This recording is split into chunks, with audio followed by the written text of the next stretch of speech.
The title of the Dharma talk today is Don't Adjust. Don't adjust. Don't adjust. Don't adjust. That being said, of course, I know you can't, I can't. None of us can help but adjust, make adjustments for everything. So this happens, we adjust. This happens, we adjust. But with that teaching, or with that, you could say, invitation to take a look at that. Take a look at how we adjust. In other words, in order to actually understand what don't adjust means, you have to watch your constant repetitive adjusting for everything. This can happen in the mind stream, it can happen in the mind stream, and it can happen in the mind stream. Of course, you probably knew that. And all those other streams, it can happen there too. Quite often the mind stream fills in for other consciousnesses, and the mind actually thinks it sees or thinks it thinks. Not exactly. And what am I saying? I'm saying you need to find that out. You need to look at it yourself, or not. Do something else. Make some popcorn. I mean, you can occupy yourself with all kinds of things as your life slowly goes back into the elements. It's called impermanence, and the fruition of that is, of course, death. Not negative, just the truth. Not pessimistic, just true. So by saying don't adjust, what to simply put, if I were to put it in the situation of a sitting meditation, you sit down, you adjust, you hold still, hold your seat, sit in a symmetrical posture if you can, and then hold still, and then don't adjust unless you do. And if you do, then just notice as much as you can what happens all the way around that adjustment. What happens just before you move your leg,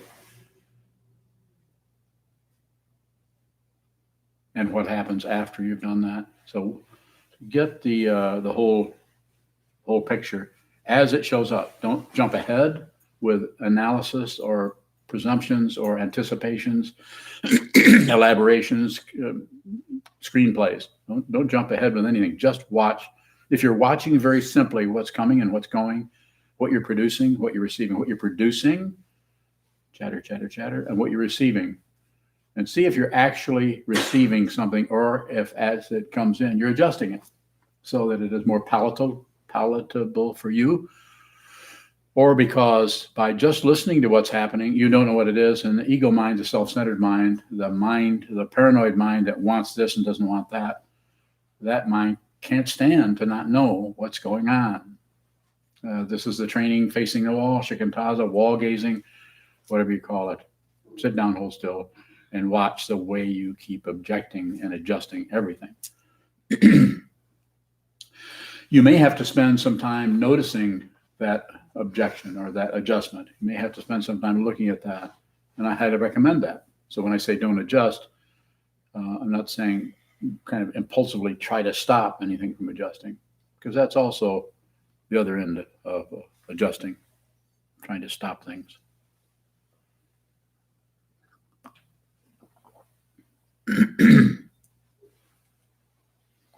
And I don't think it can be done without strong mind training, without actually watching the movement, with as little commentary, a little interpretation, and as little chatter around anything. I don't like it. It's good. I shouldn't like that. I should feel that way. I should feel, no, that's not right. That's not right.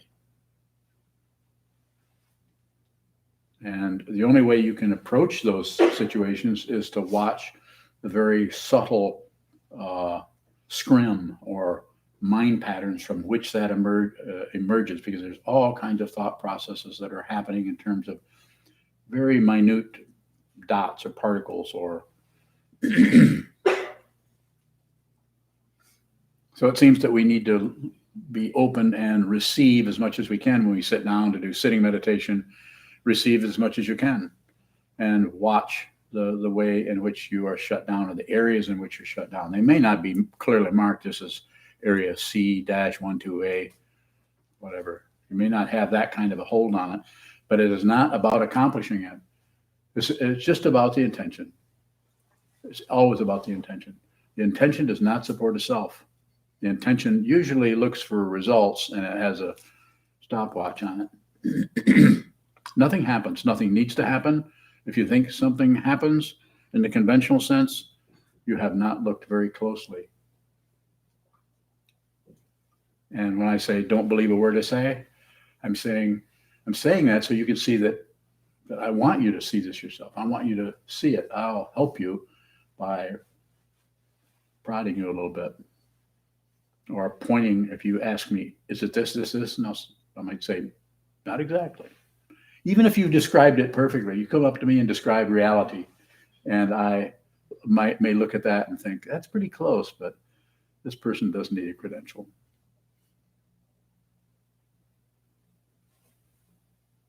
You could say, I could say, we could say, anybody could say, well, why should I even talk to you then? You can't help me. You can't fundamentally confirm what it is I'm seeing and talking about. You need to get your own authority. My authority won't help you. I don't want, as I say over and over again, I don't want any followers. What do I want to do? I want to help you in such a way that you can see, so you can live your life, so you can actually return to your basic nature, which has been showing up way before this body mind got here. We just tend to cover it up out of open fear.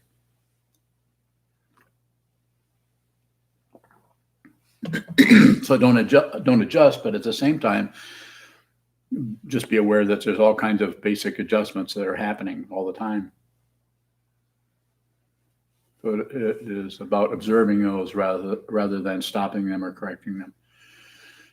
Fundamentally, it seems that if you're just aware of what you're shutting down on, what you're opening up to, what you're side glancing to, or what, that fundamentally that may need to run for a little longer. It may need to slow down. But if you do nothing but observe it, just receive, just see what's happening, receive it with no addition, no salt and pepper, no flavors. This doesn't mean that if flavors show up in your life, some kind of intense entertainment or quality or really interesting situation or really scary situation that's full of flavors, maybe bad ones, that you shouldn't receive them. You should. But how do you practice doing that? You practice receiving just flat, bland wall space. Just receive. In this way, when you find yourself facing a situation that is freaking you out, or is frightening, or is challenging, or is scary, then there is more of a likelihood that you will receive that as it is. You'll see it as it's dependently arisen. In other words, and in the same words, you'll see it as, the only word that comes up is the patterning. You'll see the patterning of not only your own mind, but of that which appears to show up as something else. And at some point, or points, or maybe it isn't even a point, maybe it's just a pile of frogs. But at some point, those come together, and you that it is not two. And if you do nothing with it, it'll go away. If you do something with it, it'll go away. It goes away. Everything goes away. Nothing lasts. Everything is impermanent and without a self, and is in a constant state of suffering or discontent. This is not negative. It's not negative. We need to talk. You need to look at this. Some spiritual paths, different ones, talk about everything gets better. You get away from the bad stuff. Not in this one. Is that pessimism? Only if you think it is. Is it, what's that other opposite of pessimism? Optimism. What? Optimism. How do you spell that? Look it up. Opti, does that have to do with vision? I was thinking of an octopus. That's the one with all the snakes coming out of its body. Yeah. Familiar with those. Where was I? You were talking about Octavision. No, I wasn't. You're not going to frighten me with that.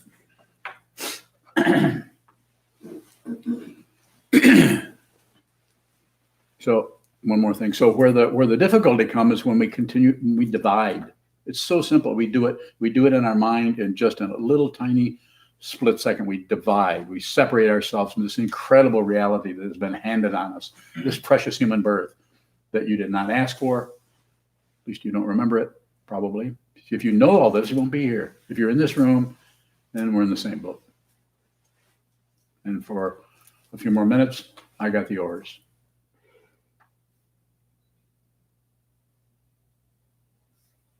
But we divide, we separate it out, and it is unnecessary. You'll only separate things that you already know are one thing.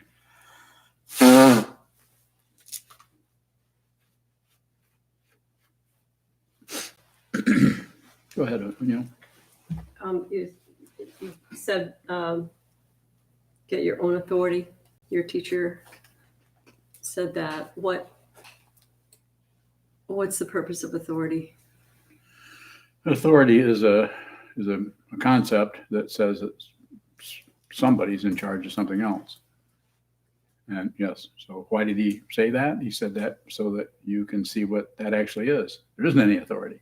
But if you look for the authority, you won't find any solid, there's no solid center there. Are you an authority for SokukoJi? Well, if it's necessary, I'll be an authority. When I say necessary, if things are moving and coming and going and coming and going, if that's necessary, then I'll also wash windows.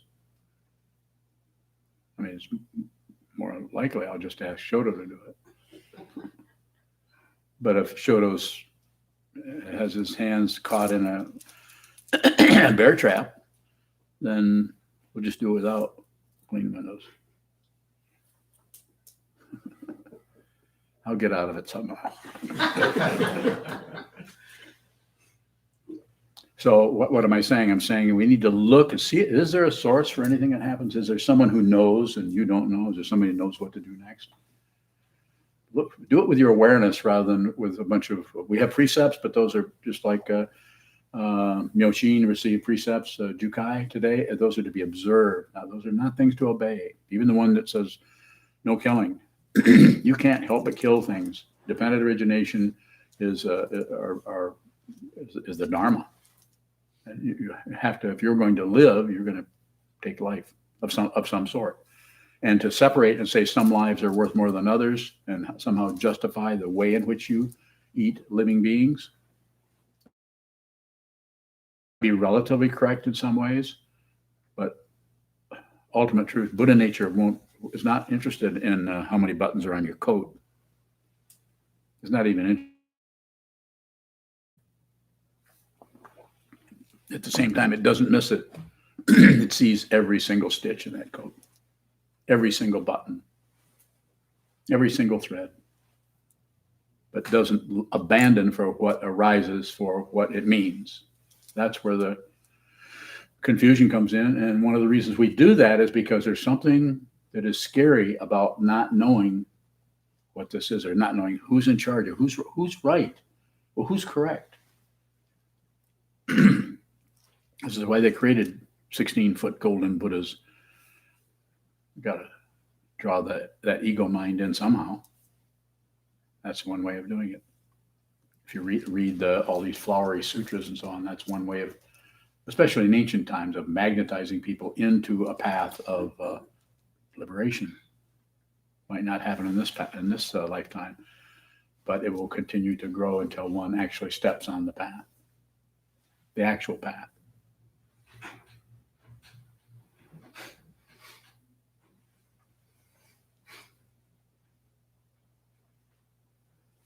What is the actual path? No path. Once you step on it, but before you step on it, then there's a path. Sparkling stuff. What was your Dharma name again? Sparkling stuff? Oh. Bright water. Huh? Bright water. Bright water, yeah. Views on. How does blandness clarify flavor? How does what? Blandness clarify flavor? Did I say that? I think you said you have to experience the bland to understand the flavor. Yeah, okay. So by looking at the substrate of anything, by looking at the basic blank canvas, so to speak. Nothing's going on. So then when something does show up in that, where you're just receiving, you're not producing anything. You're not producing the blank wall. You're not producing anything. You may be watching the mind stream come and go or rise and fall, but by emphasizing the space in which the movement occurs, that it's not a result, it's not a conclusion, but it's some kind of quality or dynamic that's happening in consciousness, so that when you get up and go about your daily life and interact with the person at Walgreens, or your family, or your pets, or whatever, or yourself as you're mowing the lawn or something, you won't be necessarily seduced into something else. You'll be with whatever is occurring, and you'll stop refusing to acknowledge the truth. And what is the truth? You're not separate from anything. One time, my teacher, Chogyam Trungpa Rinpoche, was asked, probably can't quote this, but I can come close enough. Someone was scolding him for eating, I think at that time he was eating animal organs or something like that. No, he was eating McDonald's. Bad food that everybody loves to eat. And they were blaming him. You've heard me say this before, probably. Rinpoche, why do you don't you realize that this is bad for your body or something like that? And he said, the whole world is my body. So pretty hard to respond to that, unless you want to say, no, it's not. I think you're confused.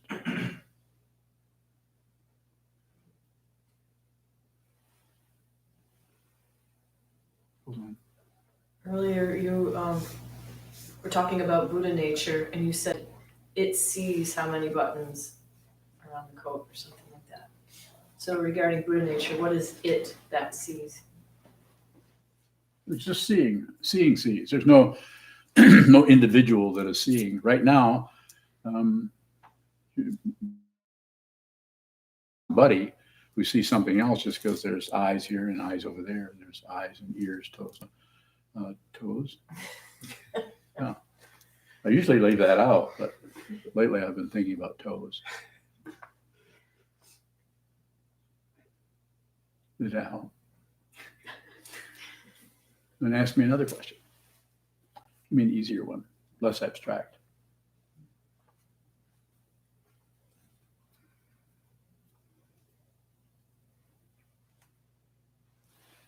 What is the it that's not a self? It's a lie. It's a contraction into separation based on fear and on hope. And you can't see it, because it's like looking at a mask and thinking that's somebody. When you see it, you don't need to check with your neighbor or with your spouse or with your dog or anything. You know that's unreal. So that's how you get your own authority. You see, there isn't one. There's no authority separates things out. It doesn't mean that there isn't a time when somebody needs to be put in charge of the chain gang. Or it's the best you can do.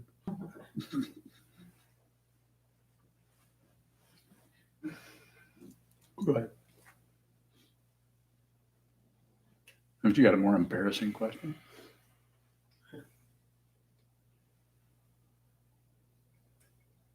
Not yet. Earlier, you said that the actual path is no path. What is no path? It's fruition. There isn't anything to do. There isn't anyone. So you might still do things, but there's no one doing any. There's no individual doing things. There's body-mind complexes everywhere. You can think about that, and you could even teach that, which some of the teachings we do actually teach the structures around that to help to get to a highly sophisticated form of emptiness. Emptiness of self, and you can be talked into it.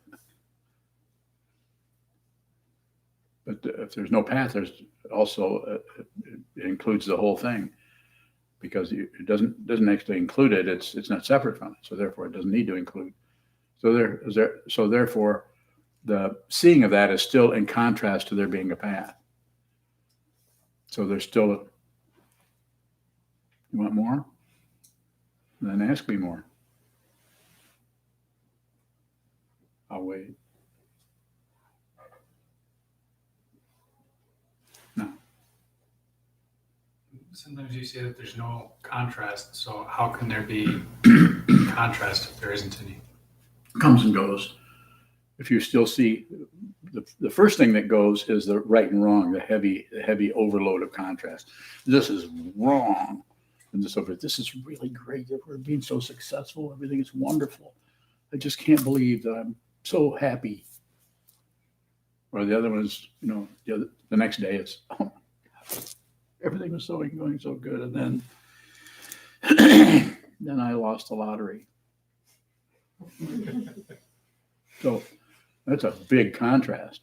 But then eventually we begin to see just the texture contrast, more impersonal, more and more impersonal as we go on. We begin to see that other people are really enamored or in love with certain kinds of things and really upset or hate other kinds of things. And you notice that you understand that because you're looking at it, but you also don't agree or disagree. You just see it or hear it, smell it, taste it, touch it, think it. But there's less. It's gradual and it's instantaneous, and I don't know how else to say it. But there's a kind of suspicion that there isn't anyone looking at all this, even though everything is there, and we haven't actually seen no self. And then one of the reasons we haven't seen no self is our preconceptions about what it would be like to see no self are filled with all kinds of preconceptions about no self, and they are the substitutions for actually seeing no self. If you see no self, it's not an experience. If you think it's an experience, it will fade. People who have what's the traditional one in Japanese, kensho, insight into your true nature. If you have that, I'm not saying it isn't valuable. It might keep you on the cushion for a few more years, but it's not fruition. Do the preconceptions cease when someone sees the truth? Not necessarily. They want to live too. So they may show up, they may hang around, they may nudge you in the middle of your nap. But there's no preconceptor anymore. There's no one there to receive that. No one there to shut it out, and no one there to disagree or argue or distract from it. There's no individual anymore. So the situation may still come and go, and it probably will, because most of the world is tied in knots over that, trying to look at all the wars, look at all the horrible suffering that the whole world, turn on the news for 20 minutes. It's just difficult. And there's nothing, my understanding is, there's nothing we can do directly to fix that. Even the people who are the head of the countries are still like, children in a toy box somewhere fighting. So if you want to help the world, liberate yourself. So you're not hooked on anything. Not addicted to being somebody who's going somewhere. Like there's Arya Kemma wrote a book called Being Nobody Going Nowhere, I think it was. I gave that to a meditation student of mine probably 30 years ago or more. And she took it, and she was very interested in meditation. And she came back one day when no one was there and left the book in a bag and left a note in there. Said, "Thank you very much for the book. It was very interesting, but I think I want to be somebody going somewhere." And I thought, she understood that book. She just didn't want to have a teacher at that time, because she had a strong conclusion about, I don't want to do that. I don't want to do that. So the downside is she didn't really see what was pointed at, but on the other, from the other point of view, she really did, and she wanted to get out of there. Whereas, Myoshin is too late. He's already signed on the dotted line, and so now he's kind of in for it. What is he in for? I don't know. Further questions are good if you have them. With the get your own authority, if there's no self or nothing separate, then what is your own authority? There isn't any authority. But by doing that, the other authority out there is very magnetic. We're trying to look for who knows, who's right, who's wrong, who to follow. If you're following somebody and they're trying to get you to follow them, this person is a charlatan, to put it very bluntly. And I don't care what area it is, a spiritual path especially, but any path that is not about liberating even if someone is a psychologist teaching other psychologists, if they're just trying to get them to follow them instead of liberate their mind so that they can see clearly what psychology is, what tarot cards are, what astrology is, what U.S. history is, what politics, anything, how to cook croissants. You don't want to get people to just follow what you do. That's about manipulation, control, and having students. You don't need it. You don't really need anything. Does authority come out of our preconceptions? Yeah, that there's somebody who knows something we don't, or somebody who's in control. And it's not that the whole world isn't just full of structures that are about control and control. It's everywhere. We're overloaded on it all the time, and it's so easy to just assume that even in order to protect that, because it is an illusion. That's why they need to protect it. We have uniforms. I know I wore a Marine uniform for 4 years, and I was convinced that was something I should be doing. I don't like it because it's not fun being under somebody's thumb all the time. But it's the ribbons and the medals and I hear people talk about thank you.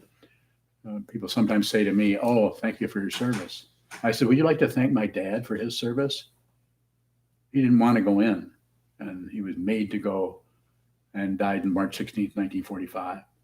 I'm saying that to you because it's part of this talk, but he didn't want to go. I never knew him particularly, but it's, you have to really look at the whole situation. This doesn't mean that we're going to go the other way and saying that Der Führer didn't need to be stopped. Of course he did.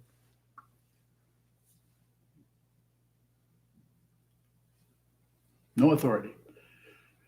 At the same time, when you see there's no authority, even that dissolves into not really a conclusion about it. You're actually, there's even less of a understanding of it. Then there's no, you can't even say no authority. The whole idea of authority, no authority. That's what my understanding is. That is what Coben was pointing at, and because that's the way I understand it. Maybe he meant something else. I don't know. But I use that teaching as I understand it. It's a pretty good one. Further questions? Andrew? How can you tell when someone doesn't need a credential? What's your context? Earlier you said if someone were to come to you and describe reality, even if it was relatively accurate, you might not give them a pat on the back because you could see that they didn't need a credential. I think I don't know how to say it as some kind of concept or response, but nothing is fundamentally separate. So that's already the case. If someone comes to me, then they don't know. They haven't seen it yet. Can you tell when someone needs a credential? Most people need some kind of credential. I need one or I can't do this. I've tried doing this naked. Do you remember this? You guys have bad memories. No, I'm saying, I have my thing, we have our thing here that helps us focus on this path, but these are empty of what we think about them. There is no Buddhism is empty of our preconceptions about it. That's why it's such a powerful spiritual path, because it gets right a hold of your spirit, even though it's undiscoverable, unfindable, and has no, what's the fancy way of saying it? No ontological status, not a thing, has no status. Yes. Is there a difference in the relative situation? Like if someone were to be given a lot of credentials or if someone had all their credentials taken away, is one of those more likely to see the fundamental Yeah, that's a credential? good, it would depend on if is there a teacher involved and a student involved? I mean, is there that kind of a setup? Teacher person, student person. If there's a setup like that, which it is a setup, but if there is that kind of a setup, then there's a possibility that if the student does not understand and the teacher understands understanding, if the teacher understands understanding, then there's a possibility that the student can learn.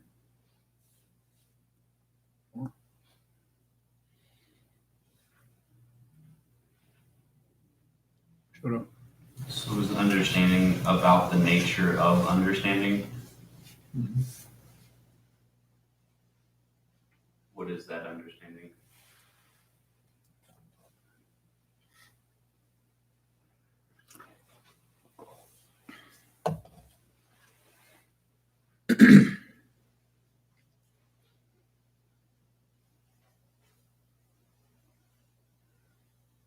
You see?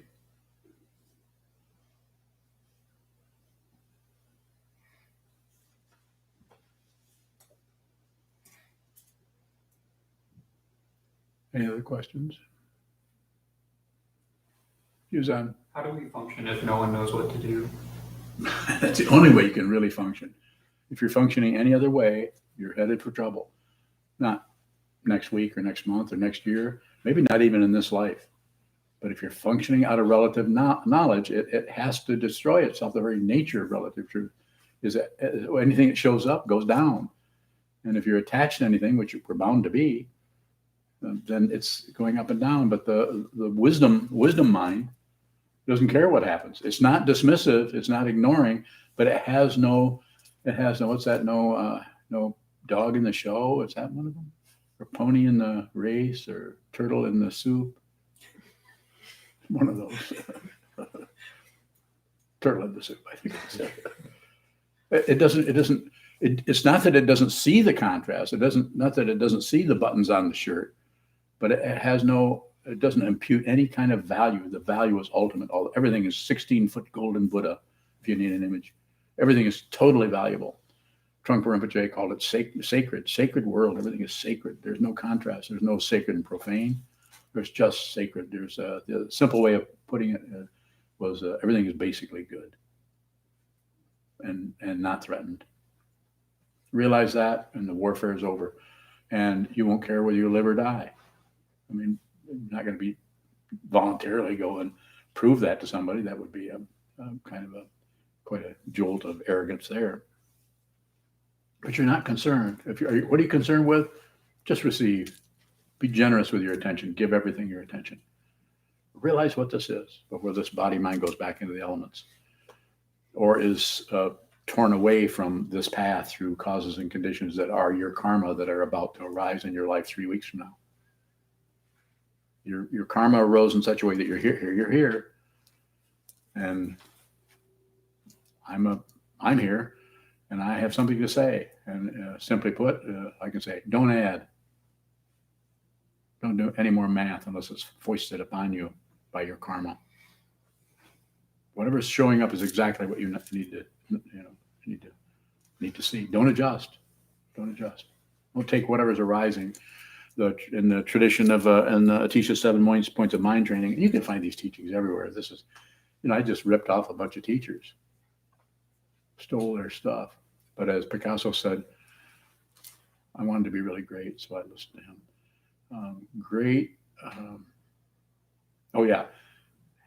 Half-assed, I think he said half-assed, probably said it in French. Artists steal. No, half-assed artists borrow, but great artists steal. So I'm going to steal one from Atisha's 7 points of mind training, which is don't shift the cow's load to the ox. Just don't do it. Just whatever occurs, that's it. not wrong, not bad, not good. And the practice part of it would be noticing how you don't like that. Something shows up that is part of your life, like you suddenly see you've got a bad case of hair loss. Yeah.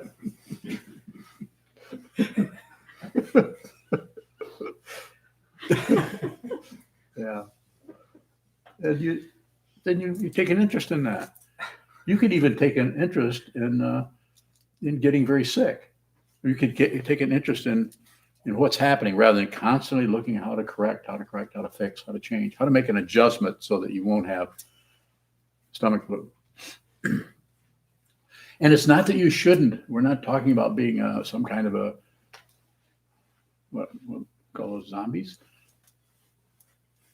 No, we're not talking about not being, what are we talking about? What am I talking about? I'm saying, watch how you adjust. And you will continue to adjust some things. But what you will, if you see really clearly what the adjustment is and see it and see that there's no adjuster, the adjustment comes out of causes and conditions.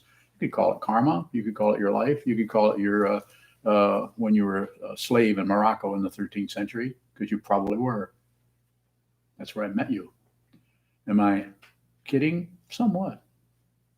But if you're in this room, we met a long time ago. How do I know that? Here it comes. I don't know. That's how I know. If I knew that, then it would just be relative information. And relative information goes, you know what it's like. I've mentioned that before, how difficult relatives are. Even the ones that agree with you, difficult. You know about those. You've got a lot of relatives. See, it's a whole house full of relatives down in Fort Wayne. Yeah. Further questions?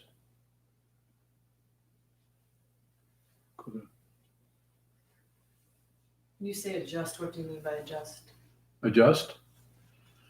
You see something, and I say, and be with the negativity there that would say, in before you started your awareness practice, where you'd immediately try to either look up a way to talk to somebody or move it from here to there, or and it's not that you shouldn't have. I really want that. I don't want that. I'm not talking about changing how you feel about it.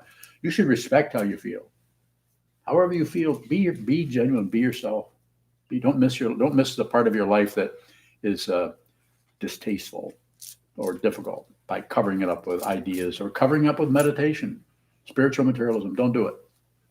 It might be difficult to see that unless you have a teacher, unless you have someone who is a stand-in for the Buddha, a teacher, and teaching the Dharma with a Sangha or community.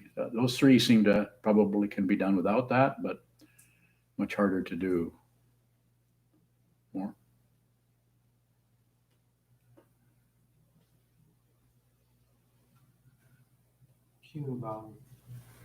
Is meddling adjustment or not adjustment?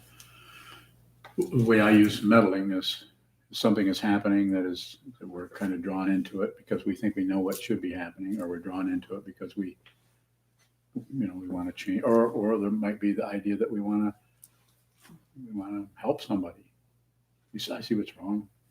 Here, this is what you need to do. Here, take 2 of these and call me tomorrow. Those kind of meddling. Well, I say don't do that unless you have to. Now, even when I say don't adjust, I'm not saying if something comes up, but don't fall into some kind of a fixation of I can't adjust anything.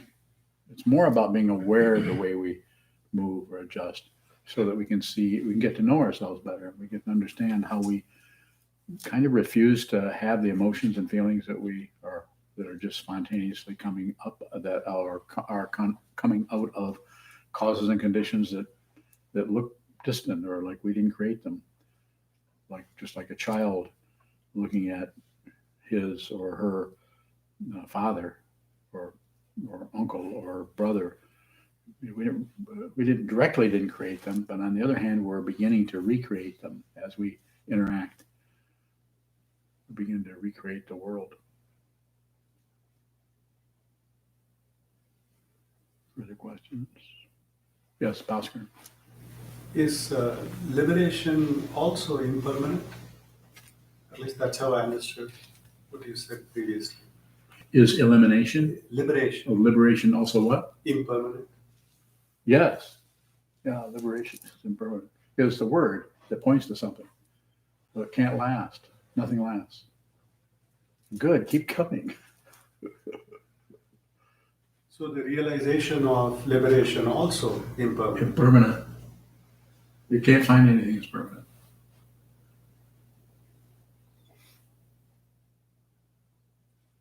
What does it morph to?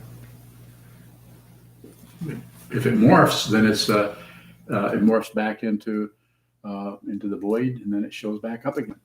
So it comes and goes. Anything that looks like something, even the slightest little feeling that you might have some kind of insight, it comes and goes. If it's puffed up as an insight, then it's going to puff down as a lack of insight. But that which sees that doesn't do anything. It doesn't do anything. It doesn't appear. It doesn't disappear. It has no, as I said, the fancy word. It has no status as something. So therefore, you can't. There's no way you can be liberated, because it implies it means that something has happened, and now you see this, and now you're kind of got it. Kind of see what liberation is now. Now maybe you should be a Dharma teacher.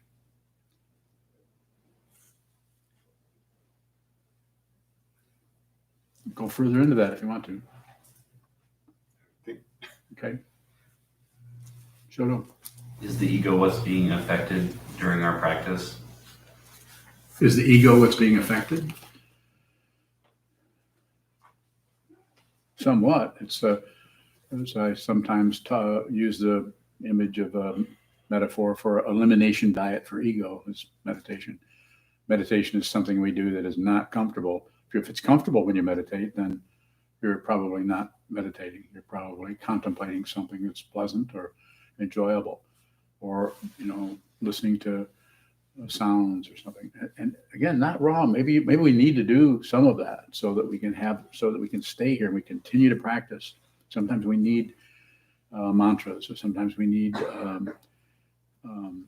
visualizations and visualizing our body as a deity yoga visualizing. Sometimes we need that kind of work. I don't think everyone does.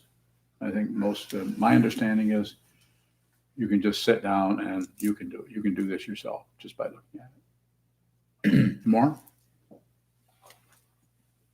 How does working with what arises like through the ego help us to see what doesn't arise? Just repetition. You repeat it until it doesn't repeat. And the ego will jump to a conclusion about that I'm not enlightened, or I can't get enlightened. I've tried. I'm going to go join the Rosicrucians or the Seventh-day Adventists. I'm saying we just keep looking for something else. What you're looking for, you're looking at. Simply put. You won't recognize it unless you spend a lot of time looking at it. This person that's sitting here, you're looking at, is hearing this at the same time you're hearing it. This doesn't mean I'm downloading it from the Dharmakaya. It's just an old man talking. So what is it that makes it to where, like, when I know I'm going to say something, I can kind of watch it come from before it's being said into speech? What was the question about it? You're saying that you're hearing what you're saying as you're saying it? Yes. Are you saying you're doing the same thing? The opposite. It seems like where I can kind of watch this thought train come up, and then I start saying this thing that was in my head. It seems to be what creates that illusion that I can. You think you have a head?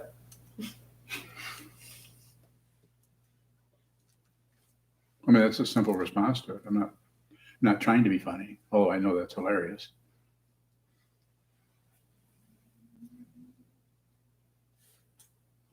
Really, we think we impute a whole structure so that can have some kind of status or have some kind of reality to it. And then we try to get away from it, or try to build it up or convert it into something more helpful or more pleasant. More questions, please. All, you know. What is it that wakes up, or someone who wakes up that doesn't go back? If you actually awaken, there's no reverse, because you didn't go anywhere. You just saw what this fundamentally is. You're no longer covering up reality.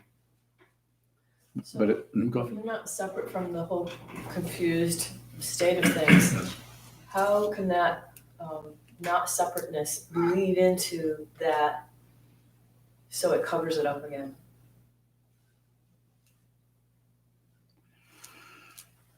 Paraphrase what you asked me. If everything is dependently arisen and there's an awakening or seeing what this is, but it's still not separate, how come that consciousness can't get covered up? Like on a go back to sleep. If it didn't really awaken, then there wasn't a complete understanding or seeing through the sense fields, which are unreal when they're coming and they're going. But if this was not seen for what it is, then there could be a return to that. So how come if not every being, how can some beings be awake and some not be awake if you can't reverse that? What? How can there be a separate being that maintains the awakening? There isn't a separate being. I don't see separate beings.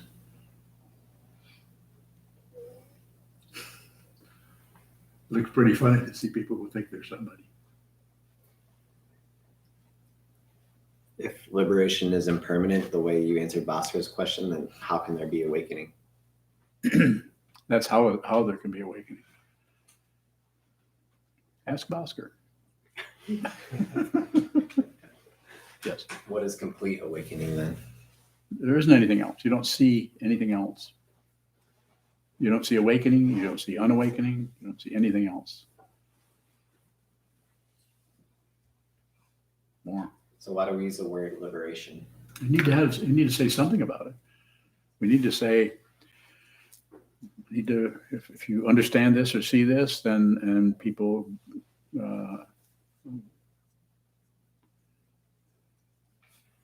give you permission to help them. In other words, you're not interfering because they give you permission, but you have to meet them where they're at. You can't turn them into some kind of special student that always obeys you, does things just your way, no matter how they do it. No matter how they do it. If they're a student of yours, then they'll let you know, maybe in different ways. One person sends me a banana cream pie every 5 years. That's how I know they're a student. I'm being silly, but I'm just saying you have to meet. You do it with your own mind. You sit down, hold still for hours on end, as you know. You slowly make friends with yourself, with all the negativity that's been dumped into you by your karma that you keep fighting with or accepting or rejecting, not just you, but anyone, me. This is how that's what I've had to look at myself. More. You've got more, come on. Yes, you do. Which precept is that? Hoarding the Dharma.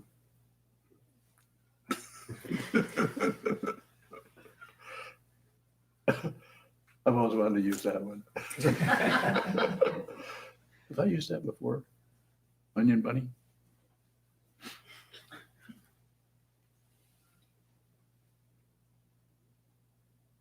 Shoto.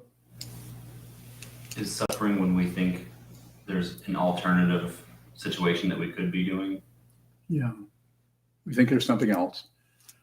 And you can't, the elseness keeps showing up until, and you just have to be ruthless about it. You have to want, you want a direct perception of what this says. You want to know, not my opinion, not my ideas. My teaching is no good if you have to just believe what I say or follow me somewhere. I'm not going anywhere. But on the other hand, you might need someone to point. It's like Trungpa Rinpoche when somebody said to him, if you do this yourself, why do you need anybody else?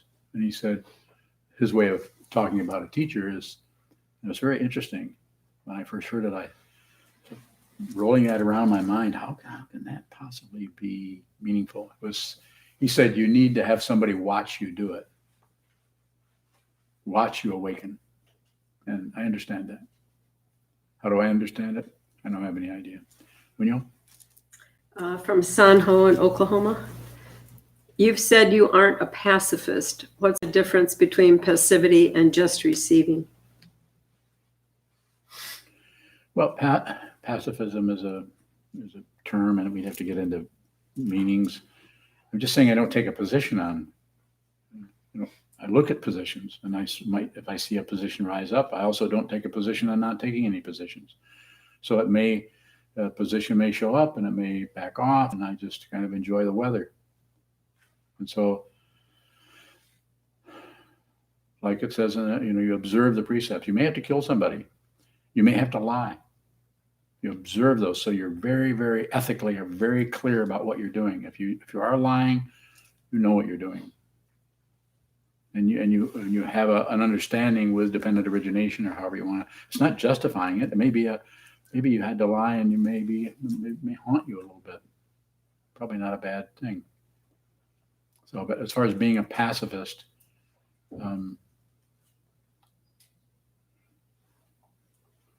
so human being, something.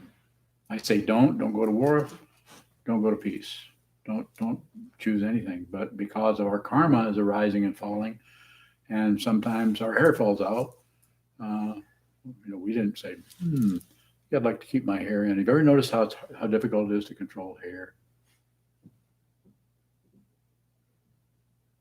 Sheen knows.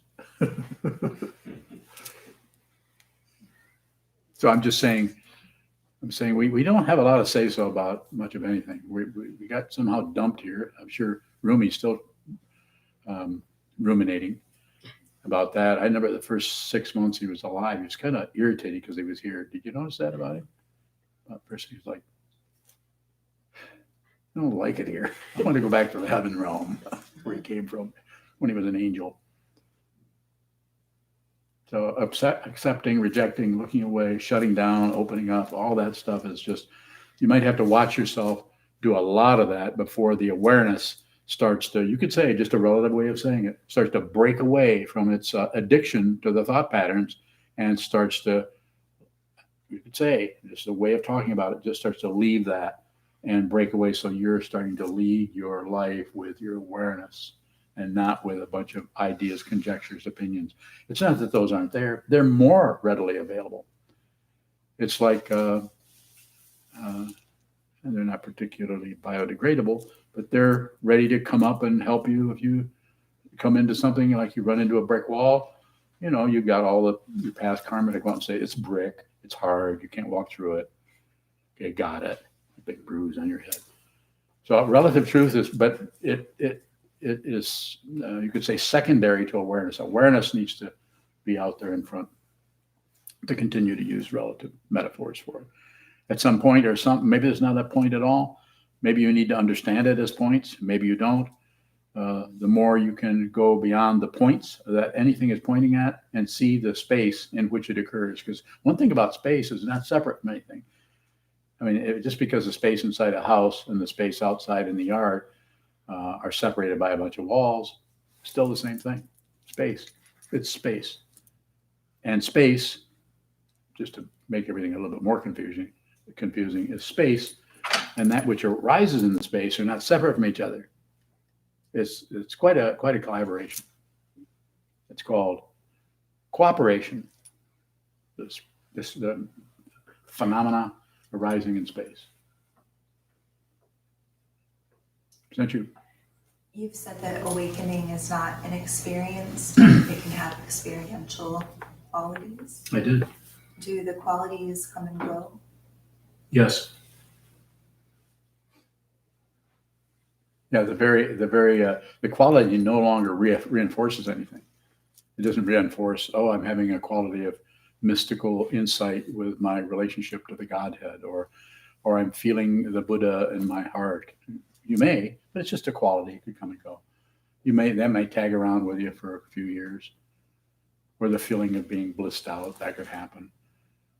Not interested. I'm not saying you don't experience it, but the stickiness is not there.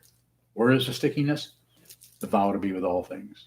That's a strong relative thing, and that's why this vow is so important. How you do that is your business, not mine. How you do it. And you'll notice, I'm sure those of you have noticed, that this is very different for everyone. There's no right and wrong. More, Sanju? Yes, Bhaskar? Is leading with awareness a form of production? Yes. Mm-hmm. Is that okay? I mean, Yeah. Fine. So yes, there's always going to be, anytime we're doing anything, like endeavoring to see what's moving, to receive. So there's all kinds of nuances and qualities that are shifting around and everything. But they're doing it in concert with each other rather than somebody's there trying to get this to move this way, trying to be nicer, trying to be more peaceful, trying to. And so just the intention to just see clearly, there may be some production going on. There may be some encouraging of the awareness, like when we say sit down, face the wall. There's an encouragement to just receive whatever's coming through the sixth sense fields, just receive with no comment. But that process may involve a few years of constantly watching all kinds of comments come. I like it, I don't like it, it's good, this shouldn't be happening, why am I feeling like this? And I would say just trust your body, mindfulness of body. Just trust when I say trust it, don't believe it, but just sit down, hold still. And the Buddha did what he could, and the teachings of the Buddha, the Sparsha Mudra, earth touching, when he was threatened or challenged or made fun of by the daughters of Mara or illusion.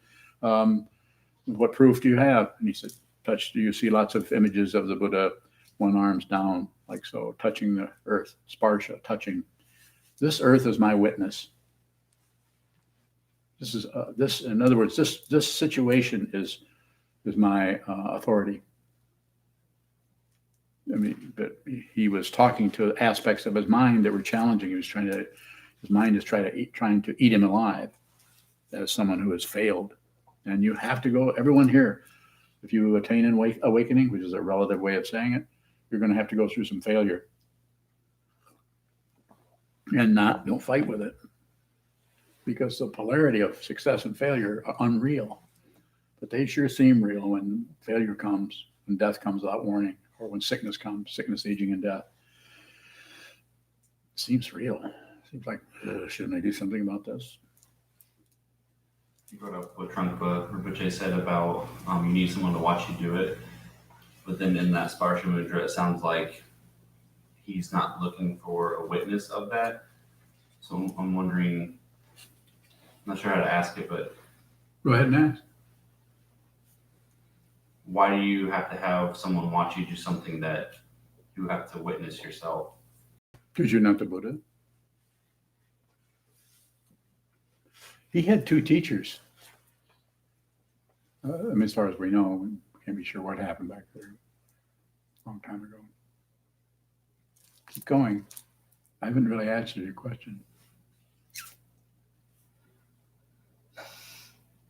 Is the Sparsha Mudra something that we can relate to? I don't know. How's it going? Does it seem confusing? Yes or no? You're relating to it. That's how it looks. It doesn't look like a success story. What is that? What? Look at the image of the Buddha. What is it? Is it medicine Buddha that touches the ground, or there's several Buddhas I think that do that? That's Shakyamuni touches the ground. Yeah, but doesn't the medicine Buddha do that too? Isn't Shakyamuni the medicine Buddha? You guys, give me a break. So when you look at that image, what is that? You look at that, then just continue to look at the confusion that arises, that triggers the confusion. Look at the confusion. Don't look away from that for some kind of, what does that mean? What you've done by saying, the way you ask the question tells me you're locked into an orbit called concepts, right and wrong, up and down, success and failure. I got it, I don't have it. And it's not that is wrong, but it gives me, and makes me, your fault, makes me want to tell you stuff that make it hard for you.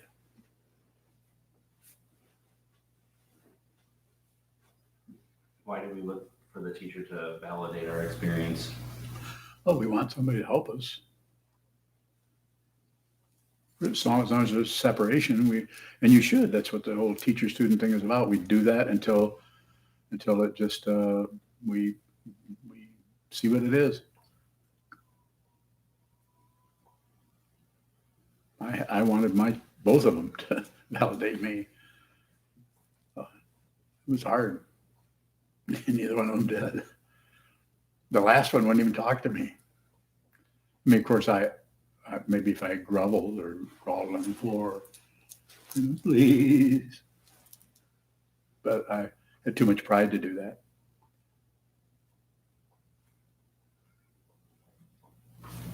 How did your teachers watch you awaken if they passed away? They saw that I was already awake, just like I see that you're already awake.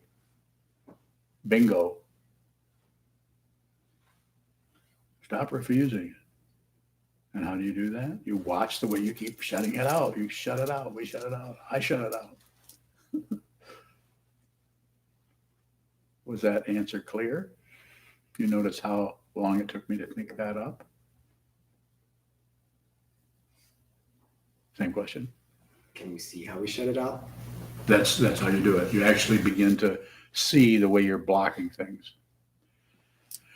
That's called the provisional teachings. You have to, and everyone is going to have to do that a little bit more. Some are going to have to push on it for a long time. Some that will start to break down immediately because the causes and conditions that brought everyone here into this room are quite diverse and are uneven. The weights of everything, the causes and conditions are just very, very complicated. They're innumerable. So that's why, yes. The way you talked about how the things that appear in the space and the space itself aren't separate. It seems like the way we shut things out is things arising in the space. Is that correct? It is. So how could we ever not cover it up? When there's nobody there, then it won't matter if it's covered up or not. And then you're no longer separate from a palm tree in Brazil. You're no longer separate from anything. Space means nothing. Time means nothing. It's not a philosophical conclusion. It is real, and you see it, and you are completely unthreatened by anything. There isn't anyone, so it can't be threatened by anything. Joey from Oklahoma wants to know, what does awake mean? Not asleep. So this is asleep. All right, what do you guys want to do?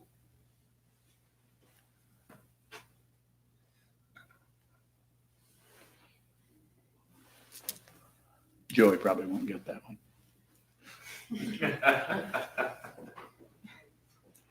Joey, I covered up my face so that you couldn't see me. I'm sure he gets the humor in that.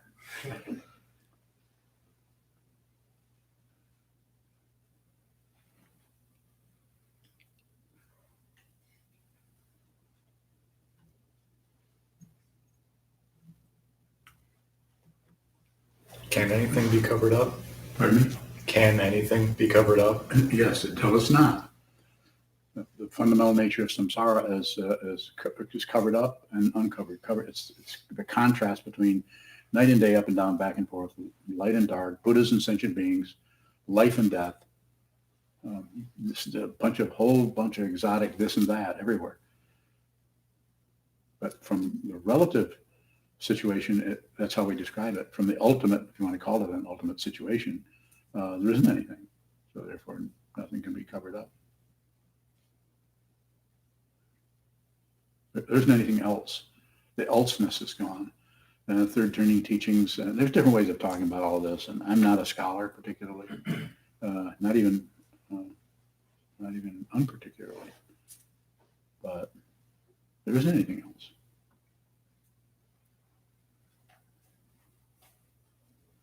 Come on.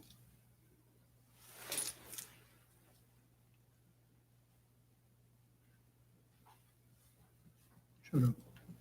When we think we're covering something up, is that because we're imputing something behind what we're seeing?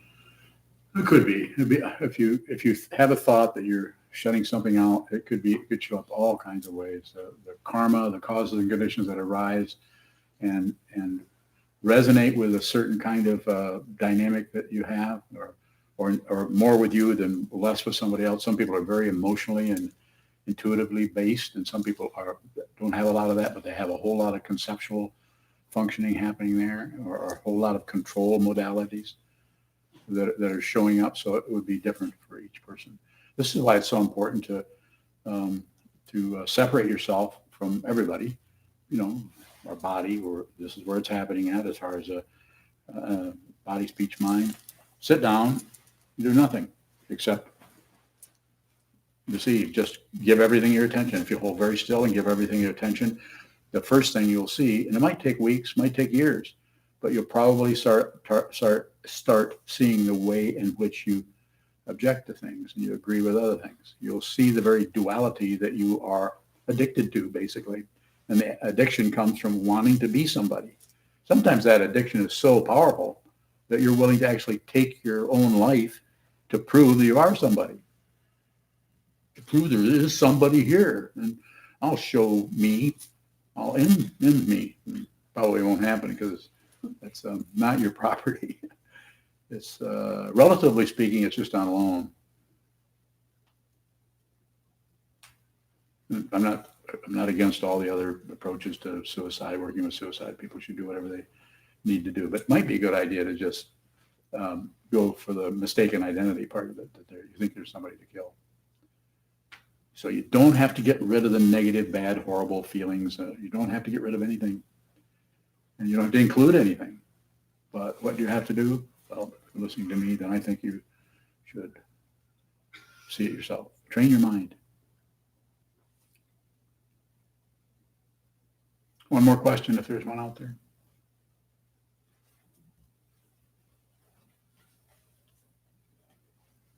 So lead with your awareness instead of the thinking process. What is awareness? It's just a name that refers to that aspect of the consciousness that is not been absconded with by the sense fields or by it's not something. It sucks up into an identity, which is in the Yogacara tradition, of course, is called the seventh consciousness, which is a fairly good model for what happens. But there isn't anyone. So when that happens, then who you are shows up not only in your own mind, but in anybody's mind. Shows up across the room, shows up down the hall. You can move your awareness anywhere. So to lead with your awareness rather than the thinking process, do we need to see the distinction?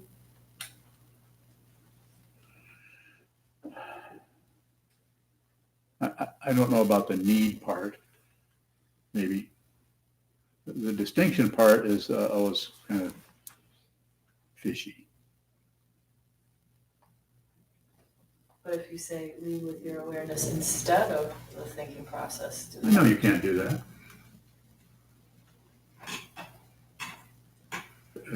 But it's an interesting thing to know about, so that way the awareness goes to the way we keep thinking about everything. So it's always about awareness. It's never about accomplishing. I lead with my awareness. How do I look? Probably pretty sneaky. So we have to teach in kind of a reverse way so that the awareness will go into that area to look at the impossibility of doing that, because there is no solid being. That's what the Buddhas, the teachers that down through the centuries This is why it happened in the Zen tradition in China and Japan. They come up with, koans and all kinds of ways to, once you would see what this was, then you'd see the way people are confused. And so you would trick them into seeing who they were, especially if they were meditating a lot, then they're trickable.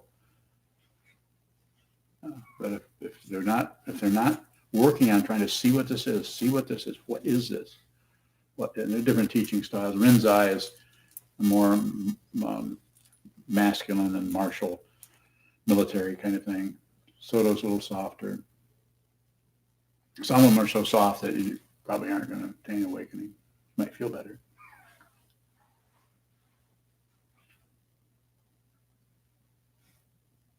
Thank you so much. We have a few people